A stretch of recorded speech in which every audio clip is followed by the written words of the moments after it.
¿Saben cuál fue el rendimiento promedio del peruano que invirtió en Buenaventura en el 2024? Fue de menos 32%. Menos 32%. En ese mismo año, un ETF de mineras globales en Estados Unidos rindió más 13%. ¿Por qué diablos pasa esto?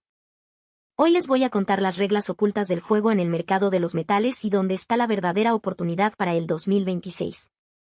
Escúchenme bien, zánganos. Y pónganle un like a esta vaina, que no les cuesta nada. Empezamos. En la industria minera, en la economía, hay una ley no escrita, una verdad que los tiburones conocen y ustedes no. Cuando el número uno es perfecto, cuando el rey del cobre, Chile, produce sin parar y a buen precio, todos se callan la boca y el mercado está tranquilo. Pero en el instante en que ese número uno se pone caro, se vuelve lento o empieza a tener problemas, ¡pum!, arranca la guerra. Y en esa guerra, mis queridos pulpines, es donde la plata cambia de manos. Yo tengo 68 años. Le di 40 años de mi vida al sistema financiero, en la cancha, no en una oficina con aire acondicionado en San Isidro. Me jubilé el año pasado, o mejor dicho, me invitaron a jubilarme. Ahora tengo este pequeño cuartito que llamo consultora y me dedico a tratar de que la gente de a pie no termine en la calle por culpa de su propia ignorancia financiera. Estuve en el centro mismo del huracán del 90, en pleno Fujisoc. Vi con mis propios ojos cómo las empresas, grandes y chicas, caían como moscas en las calles de Lima. Vi a mis vecinos hacer colas de cuadras para comprar un kilo de azúcar, con precios que cambiaban cada hora. Y en ese infierno, aprendí algo que se me grabó a fuego en el cerebro: una crisis nunca llega de la noche a la mañana. Las señales, las grietas en el muro, aparecen años antes. Pero nadie les hace caso. Y hoy, cuando veo a la gente que entra por esa puerta, es como si viera fantasmas del pasado. Son los mismos rostros de desesperación. Son ustedes, los que sacaron su AFP, la plata de toda su vida, y la metieron en acciones mineras cuando el cobre estaba por las nubes, porque un fulano en la tele dijo que era el nuevo petróleo. Ahora están perdiendo más del 30% y vienen a llorar.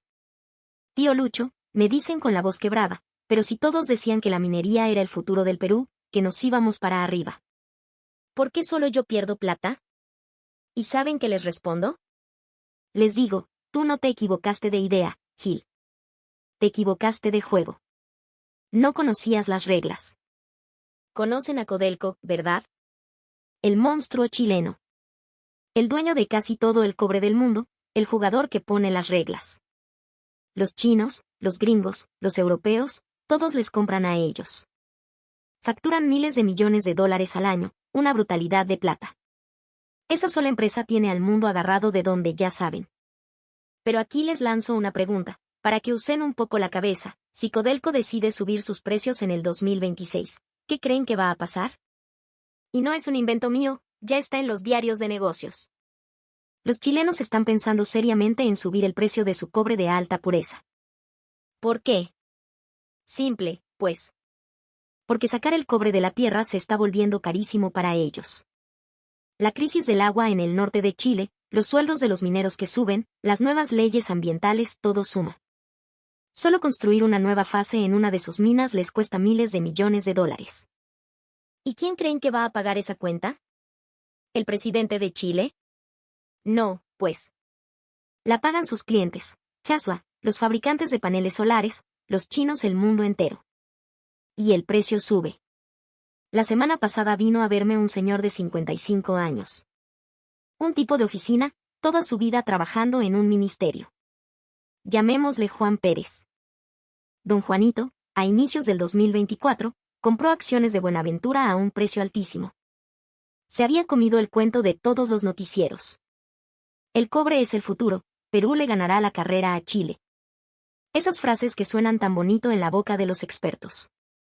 Agarró 30,000 soles que había juntado sol a sol de su sueldo y los metió todos. ¿Y ahora a cuánto está la acción? Por los suelos. Juan Pérez ha perdido más de 10,000 soles. Se le caían las lágrimas al pobre hombre, qué palta. Tío Lucho, me decía, ¿qué hice mal? Si hasta los analistas más famosos recomendaban comprar. ¿Sabe lo que le dije a Juan? Le dije, Juan, tú no hiciste nada malo. Simplemente, elegiste la mesa de póker equivocada. En la Bolsa de Valores de Lima, en cualquier bolsa del mundo, Hay tres tipos de jugadores: los pequeños inversionistas como tú, los inversionistas institucionales locales, las AFP, los fondos mutuos, y los extranjeros, los gringos. Los tres compramos y vendemos las mismas acciones, pero la forma en que jugamos, la información que tenemos y las cartas que nos tocan son completamente diferentes. Es como jugar una pichanga en el barrio contra la selección nacional. Un estudio de una gestora de fondos local demostró algo que yo ya sabía por viejo: cuando los extranjeros compran una acción, el precio tiende a subir. Cuando las AFP compran, también. Pero cuando los pequeños inversionistas, la gente como Juan, entra en mancha a comprar, el precio tiende a bajar. Es al revés. El caso de las mineras peruanas en 2024 fue el ejemplo perfecto. A principios de año, el precio del cobre subió con fuerza y las acciones se dispararon. En ese momento, todos los programas de economía gritaban: ahora es cuando. Rumbo a la riqueza. Y miles de Juanes compraron en la cima, creyendo que la fiesta recién empezaba. ¿Pero qué pasó después? El precio empezó a caer y a caer. Para noviembre, la pérdida era de más del 30%. Durante todo ese tiempo que los peruanos compraban con la plata de su AFP, ¿saben qué hacían los fondos de inversión gringos? Vendían. Vendieron miles de millones de soles en acciones mineras peruanas. Mientras el peruano de a pie, lleno de esperanza, compraba cada vez que bajaba un poco más pensando que era una ganga, los extranjeros, calladitos, se iban llevando su plata. El resultado: los peruanos se quedaron con un montón de acciones caras, y los gringos con el bolsillo lleno. ¿Lo ven? Esa es la primera trampa del mercado. Pero el verdadero juego empieza ahora. Pónganse en los zapatos de un cliente grande, de un chino que necesita cobre para sus autos eléctricos. Hasta ahora, le compraba todo a Chile, a Codelco. Buena calidad, entrega a tiempo, todo chévere. Pero si de repente Codelco te sube el precio, la cosa cambia. El costo se dispara. Un aumento del 10% en el precio del cobre, cuando compras miles de toneladas, significa cientos de millones de dólares más. Entonces, el chino se pone a pensar: ¿sigo apostando todo mi negocio a un solo proveedor que se está poniendo caro y soberbio? ¿O empiezo a buscar una alternativa, por si acaso? A eso, en el mundo de los negocios, se le llama la compra de seguro. En la jerga corporativa, second source o segunda fuente. Confiarle todo al número uno ya no es eficiencia, es un riesgo. Les cuento una historia de mis tiempos. Allá por los inicios del 2000, trabajaba en una empresa textil grande. Tenía un colega, un pata que era jefe de compras, llamémosle Carlos. Carlitos era el encargado de comprar el hilo de algodón, un componente clave. Movía más de 10 millones de dólares al año en compras. Al principio, le compraba todo a una sola empresa, la empresa A. La mejor calidad, nunca fallaban en la entrega. Los jefes estaban felices con Carlos, hasta lo ascendieron. Pero un día, la empresa A, sintiéndose dueña del mercado, nos subió el precio un 20% de un día para otro. Así, de la nada. Los 10 millones se convirtieron en 12. ¿Qué hizo mi pata Carlos? ¿Se arrodilló y aceptó el nuevo precio?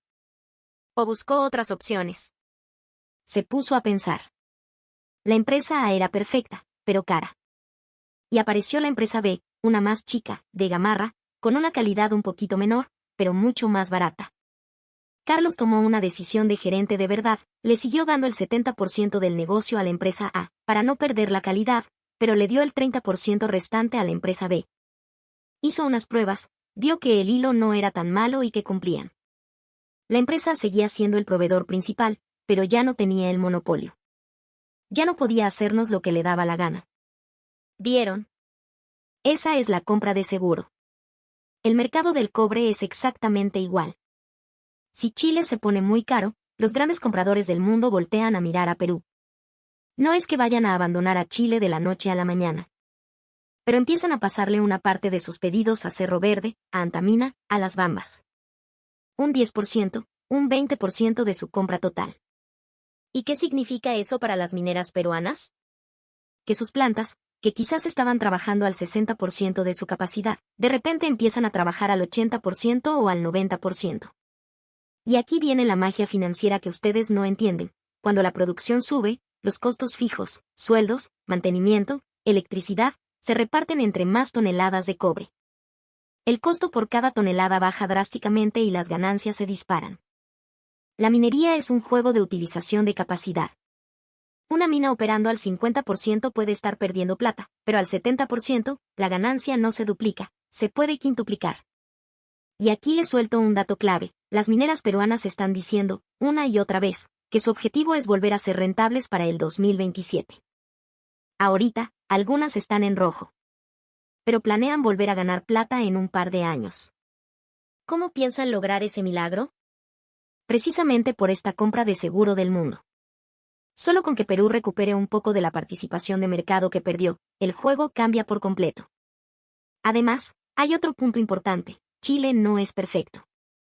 Ya hay noticias de que están teniendo problemas en sus nuevos proyectos, retrasos, problemas técnicos. Si hay un problema en una mina chilena, el suministro mundial se afecta. Y los clientes se asustan.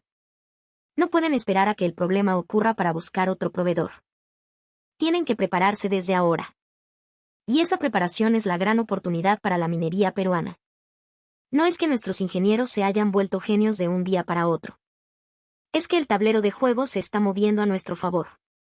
En el preciso instante en que el número 1 tropieza, el número 2 se llena los bolsillos. Pero, ¿qué vieron los inversionistas individuales como Juan Pérez? Solo vieron la noticia bonita: el futuro del Perú es la minería.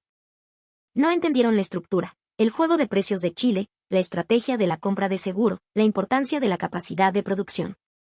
Solo se dejaron llevar por el titular. Compraron con el corazón, no con la cabeza. No sabían cuándo comprar, cuánto podría subir realmente, y sobre todo, cuáles eran los riesgos. Ahora, ¿de dónde va a venir esa demanda, esa plata que puede hacer que las mineras peruanas despeguen? Hay 3 piezas clave en este rompecabezas. La primera, la demanda constante de China. La segunda, los grandes proyectos de infraestructura en Perú y el mundo. Y la tercera, la más famosa, los autos eléctricos de Tesla y compañía. Vamos a desarmar cada una. Primero, la demanda china. Es como el motor base. China sigue construyendo edificios, trenes, puentes. Necesitan cobre sí o sí. No es la historia más emocionante, pero es la que paga las cuentas todos los meses. Es el volumen que mantiene las minas operando y los costos fijos cubiertos. Una mina, una planta, es un monstruo que come plata todos los días, aunque no produzca nada. La electricidad, los sueldos de miles de trabajadores, el desgaste de las máquinas son millones de soles diarios. Una de las grandes minas del sur gasta más de 20 millones de soles al día solo para mantenerse abierta. Si esa mina produce 1 millón de toneladas, el costo fijo por tonelada es de 20 soles. Pero si la demanda china hace que produzca 2 millones de toneladas, el costo fijo por tonelada baja a 10 soles. Se corta a la mitad. La demanda china es la que asegura ese volumen base, la que permite que el negocio sea viable. La segunda pieza son los megaproyectos. Miren a su alrededor, miren los planes del gobierno. Se habla de nuevos puertos, de la reconstrucción del norte, de la línea 3 y 4 del Metro de Lima. Todos esos proyectos son devoradores de cobre y acero. Es una demanda interna, garantizada por el propio país. Es como si una panadería se asegurara una venta gigante porque el dueño de la panadería es también el dueño de una cadena de colegios y le va a comprar todo el pan para los kioscos. Es un negocio redondo. Cuando el Estado peruano se pone a construir en serio, las mineras locales tienen un cliente fijo y gigante. La tercera pieza, la joya de la corona, es Tesla. Los autos eléctricos. Y aquí les doy otro dato clave que tienen que entender. Un auto eléctrico necesita casi 4 veces más cobre que un auto normal. 4 veces. Y el mundo entero se está moviendo hacia los autos eléctricos. Tesla ya ha firmado acuerdos gigantescos con mineras de todo el mundo. Se habla de contratos de miles de millones de dólares. ¿20.000 millones de dólares en cobre a lo largo de varios años? Para una minera peruana, cuyo ingreso anual puede ser de 80 o 90.000 millones, un contrato así es una quinta parte de su negocio total. Una bestialidad. Pero y cuidado. Y aquí viene la letra pequeña que nadie lee. Esos contratos no significan que la plata va a llegar mañana. Desde que se firma el acuerdo hasta que se empieza a entregar el mineral y a facturar en serio pueden pasar años. El 2027, el 2028 hay que desarrollar la mina, probar la calidad, asegurar la logística. Entonces, ¿no sirve de nada para el 2026? Claro que sirve. Lo que un contrato con Tesla genera es confianza. Piénsenlo. Si Tesla, una de las empresas más innovadoras del mundo, confía en la minería peruana y le firma un cheque de 20.000 millones de dólares, ¿qué pensarán los otros fabricantes de autos? ¿Qué pensarán los fondos de inversión? Dirán, oye, si Tesla confía en Perú, algo bueno deben estar haciendo. Quizás deberíamos pasarles una parte de nuestras compras a ellos, como seguro. Se genera un efecto dominó. Pero la gente como ustedes no sabía nada de esto. ¿Y por qué? Por la diferencia de información. Un gerente de un fondo de inversión gringo visita las minas, se reúne con los gerentes en Lima, recibe los reportes de análisis antes que nadie. No estoy hablando de información ilegal, para nada. Es que, legalmente, ellos tienen acceso a la información mucho más rápido. Un analista de un banco de inversión escribe un reporte recomendando comprar una acción. ¿A quién se lo manda primero? A sus clientes grandes, a los fondos institucionales. Ese reporte se hace público para gente como tú varios días, a veces semanas después. Para cuando tú lo lees en el periódico, el fondo de inversión ya compró, ya hizo subir el precio y quizás hasta ya está pensando en vender. El mes pasado vino una profesional, 42 años, llamémosla Lucía. Compró acciones mineras porque leyó un reporte de una sociedad agente de bolsa muy conocida que le ponía un precio objetivo altísimo, digamos 100 soles por acción. El día que ella leyó el reporte y compró, la acción estaba en 80. Ella pensó, qué bien, todavía tengo 20 soles de subida. Pero lo que no sabía es que ese reporte se había escrito 2 meses antes. Los clientes grandes del banco leyeron ese reporte en mayo, compraron a 60 y la hicieron subir hasta 80. Cuando Lucía compró, ellos le estaban vendiendo sus acciones a ella, recogiendo sus ganancias. Para cuando ella entró, la fiesta ya se estaba acabando. ¿Se dan cuenta? Esta es la segunda razón estructural por la que el pequeño inversionista casi siempre pierde. Pero el verdadero protagonista de esta historia, el motor que puede hacer explotar las ganancias, no es ni siquiera la minería. Es algo mucho más simple, el tipo de cambio. El dólar. La minería es el motor para reducir las pérdidas del país, pero el dólar es el que puede salvar tu patrimonio. Y aquí las reglas son distintas. La minería es un juego de volumen y costos, pero proteger tu plata es un juego de precios. Cuando el dólar sube, tu poder de compra en soles no aumenta de forma lineal, se dispara como una palanca. ¿Por qué? Por la inflación, ese monstruo silencioso. Déjenme darles un ejemplo que viví en carne propia, en la época de Alan García, a finales de los 80. El pan. Digamos que en la mañana, un pan costaba 1 inti. Y tu sueldo era de 100 intis al día. Podías comprar 100 panes. Pero la inflación era tan salvaje que para la tarde, ese mismo pan ya costaba 2 intis. Tu sueldo seguía siendo 100 intis, pero ahora solo podías comprar 50 panes. Tu poder de compra se redujo a la mitad en cuestión de horas. El precio del pan subió 100%, pero el valor de tu dinero se fue al diablo. Ahora, ¿qué pasaba si en lugar de tener 100 intis, tenías $1? Ese dólar en la mañana quizás se cambiaba por 100 intis.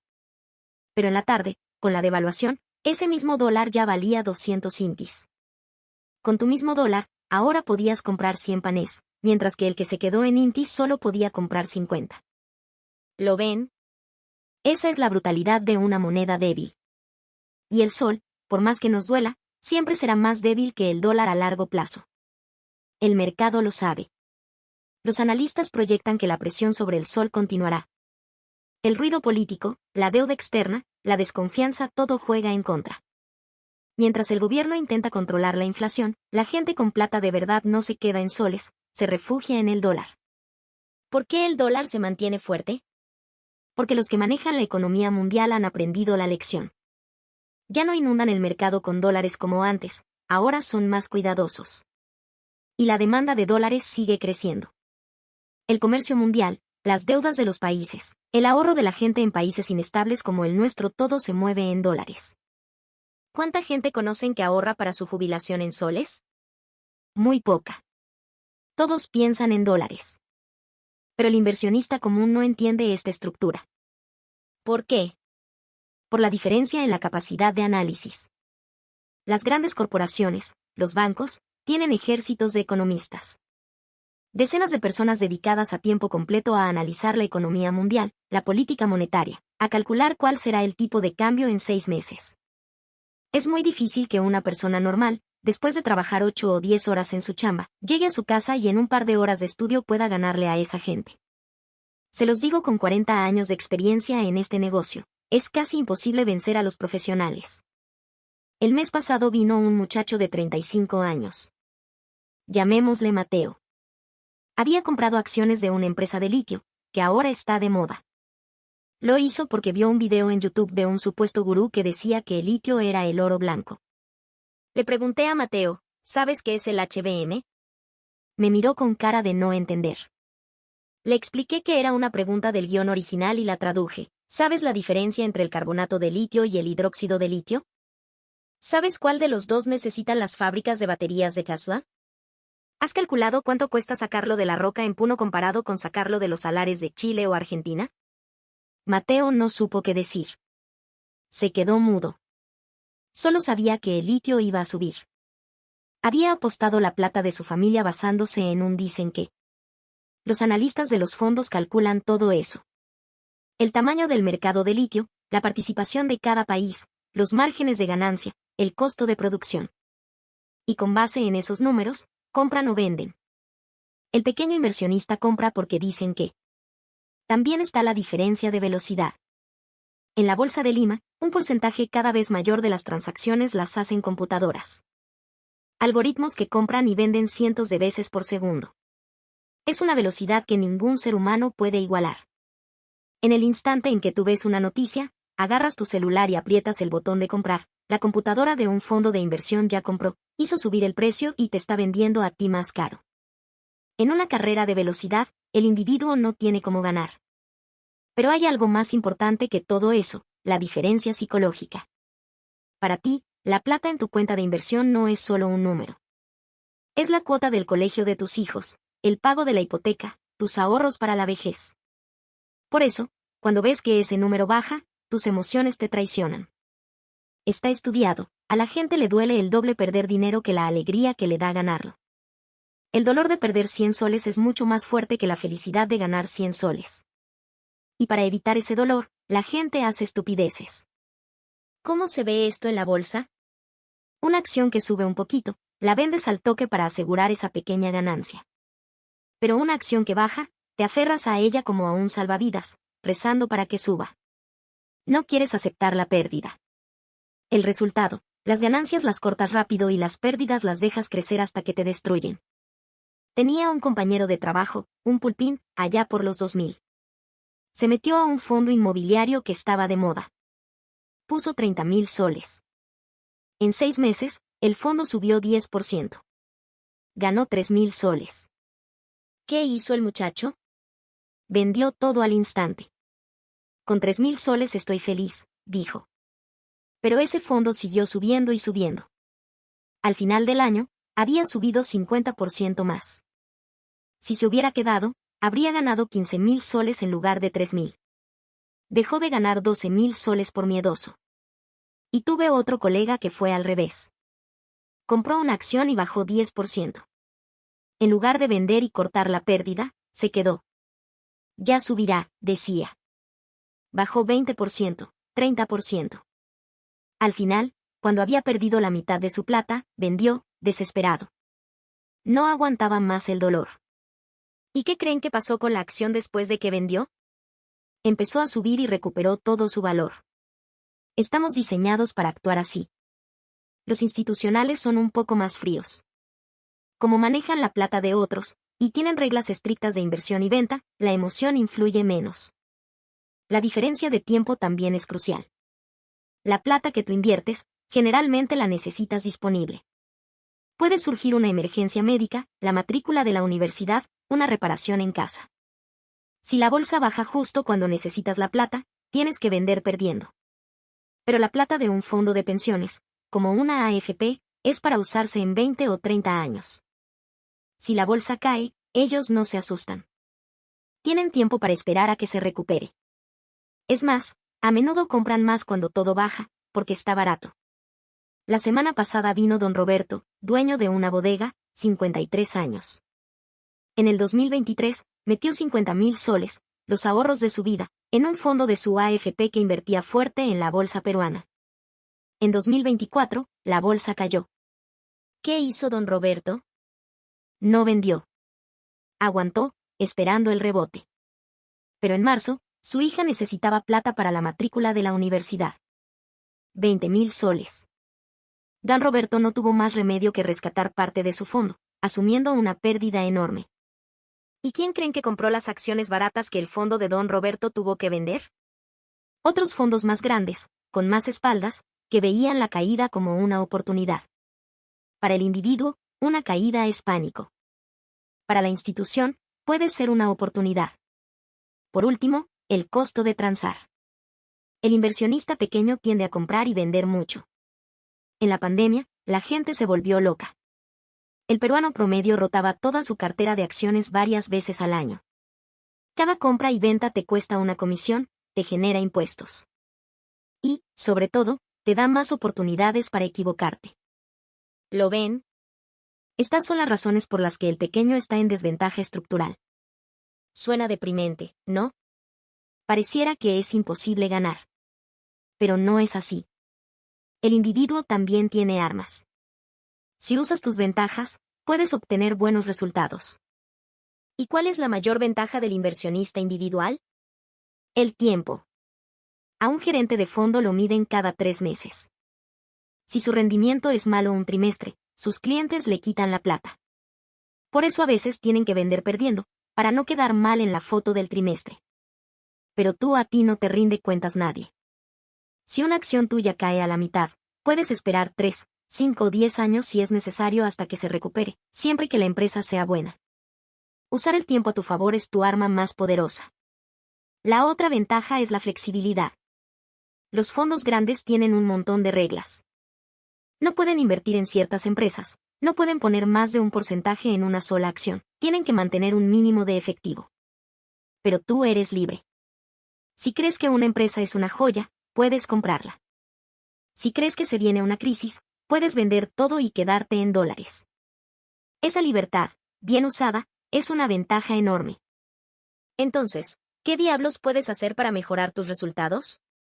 Primero, compra y vende menos. Como ya dije, mientras más te mueves, más pierdes. Antes de comprar una acción, piénsalo por lo menos 3 días. Así evitas la compra por impulso. Y ponte una regla, no más de 5 operaciones al mes. Al principio te sentirás ansioso, pero después de un mes, verás que tu cartera está más sana. Un dato curioso, en el 2024, las cuentas de inversión con mayor rentabilidad en el extranjero pertenecían a menores de edad. ¿Por qué?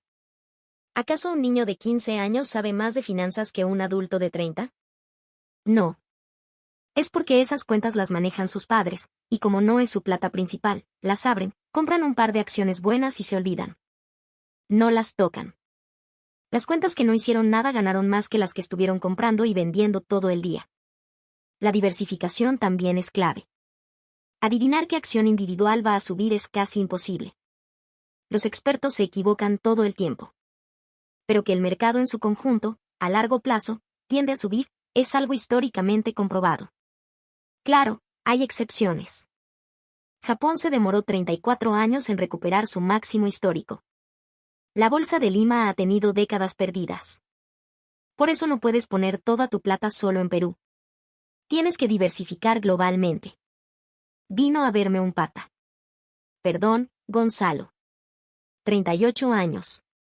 Metió todos sus ahorros, $20.000, solo en acciones de Cerro Verde.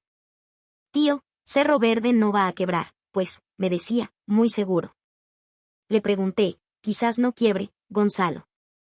Pero puede que su acción no suba en 10 años. ¿Puedes aguantar 10 años sin ver ganancias? Se quedó pensando. ¿10 años y mi plata? ¿Qué hago? Le dije, por eso necesitas diversificar. No mires solo a las mineras. Mira el mercado de Estados Unidos. Mira otras industrias. La mitad de tu plata, por lo menos, debería estar en un ETF que siga a todo el mercado, como el del S&P 500 de Estados Unidos. Con el resto, si quieres, juegas a las acciones individuales, pero nunca poniendo más del 10% de tu total en una sola. Así, si te equivocas con una, no te vas a la quiebra. En 2024, la gente que compró el ETF del S&P 500 ganó más del 30% en dólares. La gente que se metió de cabeza en las acciones más populares de la Bolsa de Lima perdió un montón de plata. Esa es la primera estrategia de supervivencia. También es importante tener expectativas realistas. Una encuesta mostró que el peruano promedio espera ganar casi 17% al año en la bolsa. 17%. Pero el rendimiento histórico de la bolsa peruana, incluyendo dividendos, ha sido de 8 a 9% anual, y eso con suerte. Esa diferencia entre lo que esperas y la realidad es lo que te lleva a cometer errores. Para tratar de llegar a ese 17% imposible, te endeudas para invertir, compras acciones basura que son pura especulación, haces trading todo el día. Y terminas perdiendo más. Si logras ganar un 10% anual en dólares, de forma consistente, ya estás en la élite de los inversionistas. Un 10% puede sonar a poco, pero con interés compuesto, en 20 años, tu dinero se multiplica por casi 7. 1.000.000 se convierte en casi 7 millones. Finalmente, tienes que tener reglas. La gente piensa mucho antes de comprar, pero vende por pánico o por un chisme. Fíjate reglas simples. Comprar solo si puedes dar 3 razones sólidas de por qué lo haces. Creo que va a subir no es una razón. Vender si esas 3 razones ya no se cumplen. Si compraste porque la empresa iba a mejorar sus ganancias y no las mejora, vendes. Y la regla de oro, nunca enamorarse de una acción. Les cuento la última historia. Otro señor, llamémosle el empresario Parco mejor, el empresario Pardo. En 2023 compró acciones de una empresa de litio a 10. La acción se fue a 30. Triplicó su dinero. ¿Qué hizo el señor Pardo? No vendió. Un youtuber había dicho que se iba a 100. La codicia le ganó. La acción empezó a caer. 20, 15, 10. Cuando volvió a su precio de compra, tampoco vendió. Su ego no lo dejaba aceptar que se había equivocado. Siguió cayendo hasta 5. Perdió la mitad de su capital. Recién ahí vendió, destrozado. Le pregunté, señor Pardo, ¿por qué no vendió cuando estaba en 30? Me respondió, porque un chico en YouTube dijo que llegaba a 100. Le dije, no importa lo que diga un YouTube. La pregunta es, ¿cuál fue su razón para comprar a 10? Si esa razón se cumplió y se multiplicó por 3, debió vender. Aferrarse a una acción porque otro lo dice no es invertir. Es apostar, es ser un timbero. Ahora, miren lo que se viene. El mercado peruano está cambiando. Nuevas regulaciones, la discusión sobre si vuelve la inversión extranjera, políticas para que las empresas valgan más. En medio de todo este ruido, lo único que puede hacer el pequeño inversionista es ignorar el corto plazo y mantener una visión larga. El escenario de que las mineras peruanas ganen fortunas no es una certeza. Es una posibilidad. Pero la diferencia entre el que entiende esa posibilidad y se prepara, y el que la ignora, será abismal en unos años. Este momento, finales de 2025, es quizás la última oportunidad para posicionarse. En 6 meses, los precios ya se habrán movido. De nada servirá lamentarse después. Cambien una sola cosa a partir de hoy. Revisen su portafolio. Diversifiquen. Pongan una parte en Estados Unidos. Creen sus propias reglas. Ese pequeño cambio es lo que los puede salvar de la próxima crisis. Ustedes no son malos inversionistas. Simplemente, estaban jugando un juego que no era el suyo. Es hora de que empiecen a jugar su propio juego. No el de la velocidad, sino el de la paciencia. No el de la cantidad, sino el de la calidad. No el del corto plazo, sino el del largo plazo. Esa, mis queridos sobrinos, es la única forma en que un pez pequeño puede sobrevivir en un mar lleno de tiburones.